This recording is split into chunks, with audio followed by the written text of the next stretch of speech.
Live from Fargo and serving you on TV, online, and on the go. This is Valley News Live at 6. The kinds of synthetic drugs that people are using are getting stronger. However, the solution for overdoses isn't always keeping up.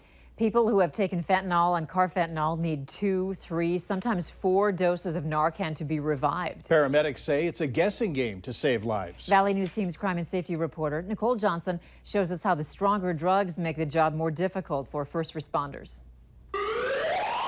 Last year was a bad year as far as how many times area paramedics were called to save drug users' lives.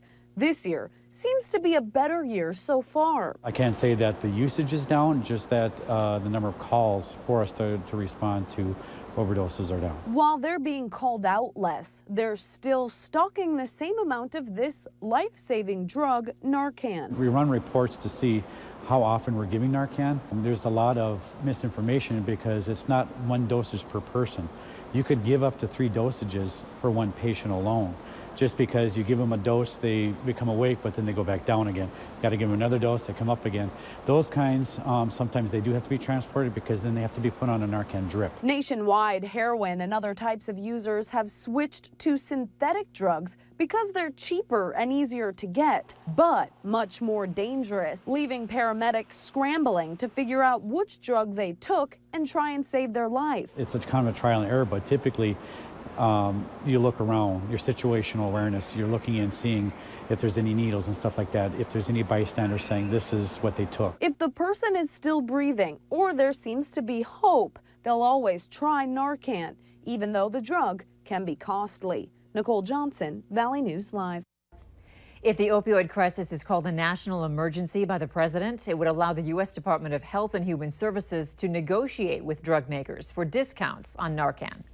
We're following a developing story tonight out of Stutsman County. We now know the name of a man whose body was found in a vehicle submerged in water near Streeter.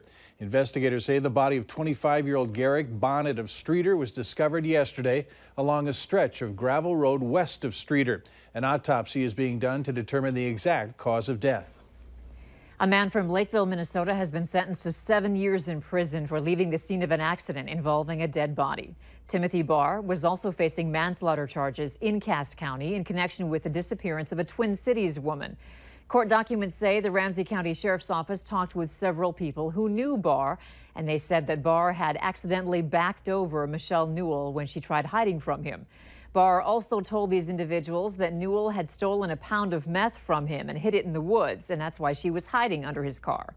On December 2nd, Barr met with the Ramsey County Sheriff's Office, telling them where they could find the body. A charge of manslaughter that had been pending against Barr was dismissed. OSHA has now issued Custom Auto Truck and Shine Incorporated a fine of more than $12,500 for what they call a serious violation of workplace safety. The fine comes after an accident that killed 41-year-old Nathan Martinson of Fargo. Martinson was pinned between 2 trucks when a co-worker backed into him in February. He later died at a hospital. OSHA Area Director Eric Brooks tells Valley News Live the company has 15 working days to respond by paying the fine, filing an appeal, or attempting to reach a settlement for a lesser fine and increased workplace safety. Brooks says the company has until August 28th to decide how they would like to proceed. A hearing is set for early next month for a former Fargo police officer who was fired for dereliction of duty. David Belke is appealing his firing to the city's Civil Service Commission. The hearing is set for September 8th at City Hall. Belke was fired after a lengthy investigation found he had not filed reports, lacked empathy, and was disrespectful toward the department, among other things. He had been a Fargo police officer for 15 years. The Minnesota Department of Public Safety says there are still too many repeat drunk drivers out on the roads, and starting tomorrow through September 3rd, you're going to see extra DWI enforcement.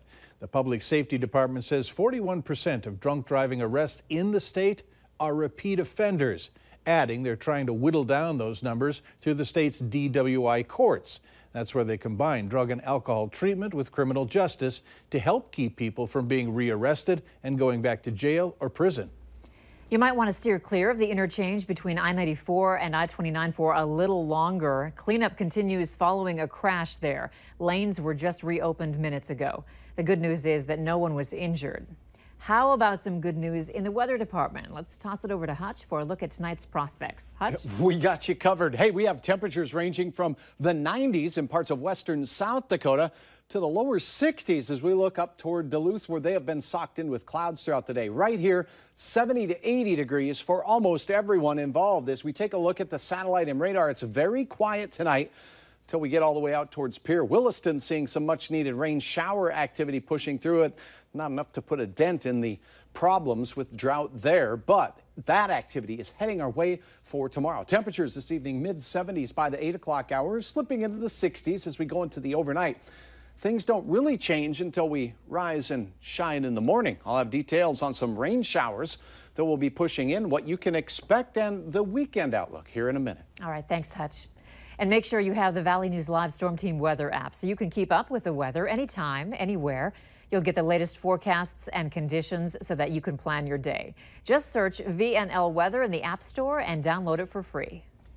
We don't often hear the stories of teenage refugees and immigrants, but such stories come out every year in a Fargo South High School English Language Learners class. Students there recount their own experiences and put them together in book form. This year's version, Green Card Youth Voices, has been published, and the 32 students share their experiences, such as learning English and adapting to a new culture. It tells our story, and so people can understand why are we coming here, not just like for fun, and what do we like went through, and the things that we struggle with like back home, and yeah.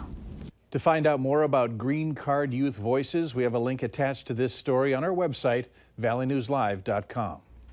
Going to grad school in North Dakota could lead to a bit more cash in your bank account. New numbers are out comparing states by the pay bump students see going to grad school versus getting a bachelor's degree in that state. The study ranked North Dakota number 9 with a pay bump of over $17,500, which is a 39% increase. The study compared the pay difference between the median salary for workers holding a graduate or professional degree and those holding bachelor's degrees in each state. California ranked at number 1 with a 42% pay increase. More than 400 athletes divided among 28 teams. They're heading to North Dakota. The Special Olympics North America Softball Championship is being held in Bismarck this weekend. Team North Dakota has been practicing for 6 weeks, running, catching, and hitting. Some of the players have been playing softball since they were children. The team's coach says she wants them to learn about teamwork as well as working beyond their potential. Don't let your disability stop you. Let it drive you and make it take you 110% further. To find out more about this weekend's championship schedule, head to our website, valleynewslive.com. School will be in session very soon for area college students. What you and your kids can expect when they're dropped off for move-in day. That story's later on Valley News Live at 6. Drought conditions persist for much of the western Dakotas, but there is rain on the way for them and us. I'll have details on what you can expect to close out the work week next.